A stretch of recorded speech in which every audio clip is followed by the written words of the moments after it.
So That's funny. And, you know, you've done that with a lot of coaches. I remember Bob Stango. You got Bobby Stango. One year he's offense coordinator. You go to the bowl. Boom. Next year you got him as defense coordinator, working defense coordinator. You bring in your other guy, South. How come all these head coaches come to you from high schools and college? I mean, you got South. It was at Rio Hondo. He comes over and becomes assistant. I look helpless. Maybe. No, I just I always try to make friends with different coaches I coached against and coaches in the community. And I was lucky that these guys wanted to come and work at Valley. And the thing was that I think most of them had a good experience. I mean, so you pretty much owned Chafee for a while until Carl goes over there, and then the tide turns a little bit, right? Rivalry back then. But for the most part, I thought Valley. No, they got a coach finally. They got a coach. I mean, so, but they took your assistants. What did you feel that first year when you left and when your assistants left? Well, you kind of feel bad, you know, because you got to start rebuilding again. Go out and get a staff because all you got is walk-on guys. Gotcha. Here's guys that walk on your program love football. Gotcha. Because the pay is nothing. Nothing. They can't teach any classes, right? There's very little. Very little classes they can teach. So, but how many bowls did you go to? I went to your first bowl. Part of your first bowl, first champion. 6 bowls. So I got to play in the first one in 1988.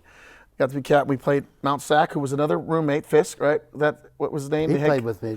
Played with you at SC. That was kind of neat. I remember seeing at the pregame dinner that you guys had, that you guys were ex-teammates at SC, and then he comes over. He's got the number 1 running back in the state. We shut him out. We're like number 3 defense in the state, number 9 in the nation, or something like that. We had a pretty good team that year, right? I really don't know this. I don't keep stats. I got you. Only stats I keep was how many kids left here. Yep. Got rides, because it's all about the kids. That's what it's all about. The winning, you know. So what do you see in a guy that's 5'7" like myself, $165? I mean, how does a guy like that get to play junior college? Well, I think the one thing is attitude. Intelligence. My philosophy is if you're short, you're not very fast. Gotcha. Then you got to be pretty football knowledgeable, or you're not going to make it. Gotcha. I remember when we was playing against Cerrito, it looked like an elephant stepping on a little ant out there. So I played because of brains and quickness, right? It had nothing to do with athletic ability, because I got to admit, the talent around us was the best talent I've ever seen. Your DN, and the way you recruit a baseball player from North Carolina, never plays.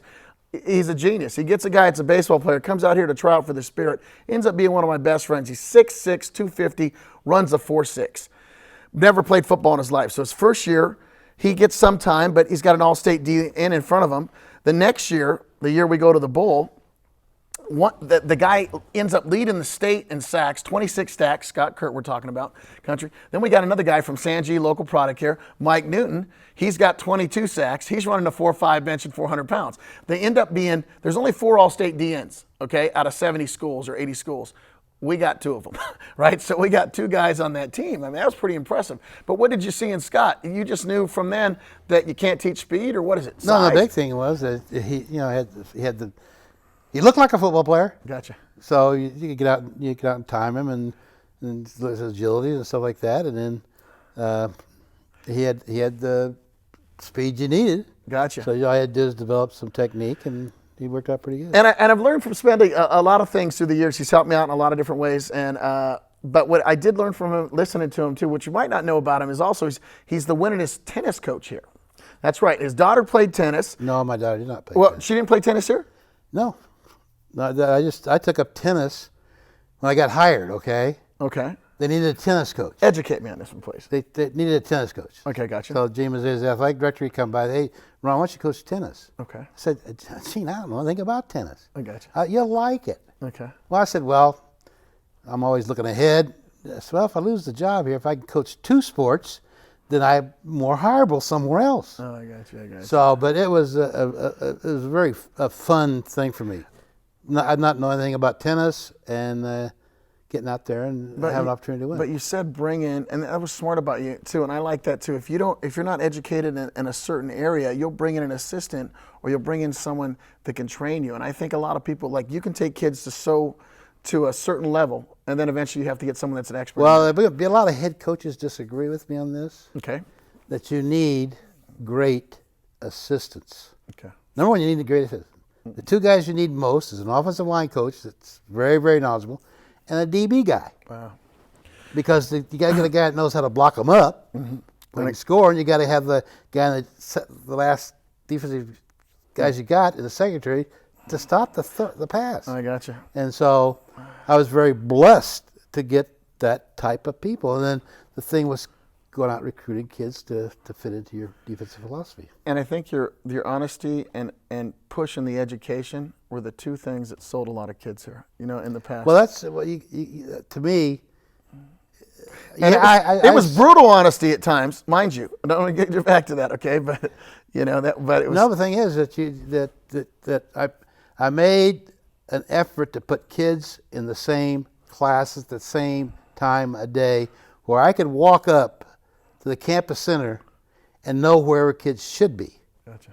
So if they're in the campus center and I know they should be in class, then I could kind of reinforce my emphasis on education. I love about Smedley, and he truly cares about the kids. I'm really one story I always remember, and that kills me is we're playing. Not a lot of guys had cars back when I played there, so I got to pick up like 5 or 6 players before, and we got a day game somewhere. I don't know where we're in LA Southwest, and I don't. I run around, and we're college kids. We're starving, right, Coach? We don't eat a whole lot, right? So you got Big Macs or what are we eating for breakfast? What are we doing to food?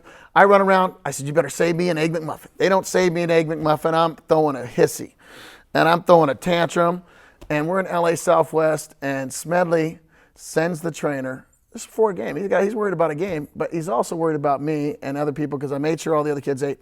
He sends a trainer before the game to go to KFC and get me some food so I'm happy and everyone eats. And he didn't have to do that. He could have said, tough, he could have said, too bad, I got a game, whatever, toughen up. But, that, it showed the compassion that you always had for the guys, too.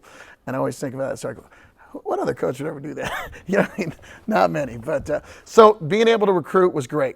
No one great coaches, great assistants. You always had that jolly. You delegated authority, but like I said, you always had the final say. So if you told your offense coordinator, hey, I got to run a draw, you better run a draw. If you told a defense coordinator, you're not going to tell him which man to run or which zone to run, but if I want you to run man. Let me clarify this a little bit. Please. I think part of winning okay. is having people have ownership in your program. Okay. Your coaches have ownership. Okay. So you hire an offensive coordinator. Gotcha. All these I coached here, I never called a bad play. Never called a bad offensive play. Why never. Why is that? Please. I never called any. Okay. And the same thing with the defensive coordinator. Gotcha. They run the philosophy I like run. Gotcha. But the same thing. Okay. I'm the only coach in the country never got criticized by my assistants for calling the wrong play. But when you see stuff, though, I always know. I watched. There were times when I seen stuff. You would tell them, hey, if I need you to run a draw, if you need to run a, man, like I said, man and zone. Every once in a while, I'll test the offensive coordinator, in that the draw is one of the plays I wanted in. I gotcha. Because Stangl was here, and he's the offensive coordinator. Was up at Kings River. Okay. And I told him a couple weeks before to put a draw in. You got amnesia. And so the thing was, I said, just to test him, I said, hey, how about that draw? Run that draw. Because we haven't put it in. Oh. And so. Chain of command. Just certain things just to play with them. Gotcha. But I had good people, and they're honest, and I really believed in them. Wow. Dennis, can you go ahead and ask him about the rivalry between here and Chafee and what it meant to him as a coach and now? Well, we were kind of covering that, but we were. It's a general question, but the same thing. What back then? What did you feel a rivalry when you played? No. Yeah, because I think they were a very tough team. The only rivalry San Bernardino Valley colleges ever have, and will have, is Riverside City College. Why is that? Just because it used to be played on Thanksgiving. Used to be It was a big game. Mm-hmm. It's Orange. San Bernardino County against Riverside County. And so that made it. What made Chafee a rival is it's so dang done good. Yeah. You got to really prepare to beat Chafee when Carl Beach became the head football coach here. So when he became the head So coach, when he the became the rivalry head, started. because Chafee and Antelope Valley were the toughest teams in our conference. Gotcha. And so So- and you know what? And I think because of Chafee, when your staff left here and took over Chafee, that's when the rivalry basically began. I mean, because they stepped their game up. They started a lot of houses. Rancho Cucamonga, became a powerhouse. Los Osos became a powerhouse. They got some guys Well, in there. this did a fine job. Etiwanda. So They were real prepared. When you played them, they Okay. prepared for you. Gotcha. So, what do you think in high school, real quick? On Bobby, is that okay? That answer? Yeah, it's good. So I got a couple more questions on him. About 2 minutes, 3 minutes. Yeah, let's wrap it up in like 2. We'll be good. All right, good. And then do you got enough information on that where you can chop and crop? We have almost 30 minutes, Dennis. That's enough? All right. So I want to get all that with Smedley. Has some stuff, then we can use what we need to use. High school. So did any high school coaches, real quick, ever in this area come to you for advice? No. None of them. What'd you think about Bruick? I mean, the high school when you. No, Bruick. But yeah, I know Bruick when he was at St. Paul High School. Gotcha. So Richmond High School played against wow. St. Paul, and I was the one that helped him get a job with Tyree. Oh, really? At Fontana, because I knew Tyree, Oh, wow. and he was good. So he became Tyree's assistant. I Gotcha. I kind of helped him because he got hung out by St. Paul, No, I know. and so he was a good person, a good coach, and He stepped up the area, I think, for that, right? When he's stepped, an outstanding coach. yeah, and he won a state championship at St. Paul in '72. His brother was the quarterback, and he comes over here in '74. Little violation, whatever they thought it was, and from that moment on, they took over, right? So, Hey, Dennis. yep. Can you go and phrase a question for Smedley, asking him what was a memorable coaching moment here at Valley? Against Chafee, you got it. Against And I thought Chafee? it was against Chafee at just any time. What was your most memorable? No, let's go. Potato Bowl. Potato Bowl, The Potato Bowl Bakersfield. was the biggest. Can we go ahead and rewind? And Dennis, I need you to fully phrase the question. Gotcha. Ron, what was your most memorable moment as a coach here at Valley, and why? Well, it was a Potato Bowl against Bakersfield. Okay. We was the number rated 3 team in the United States, and we didn't have a chance.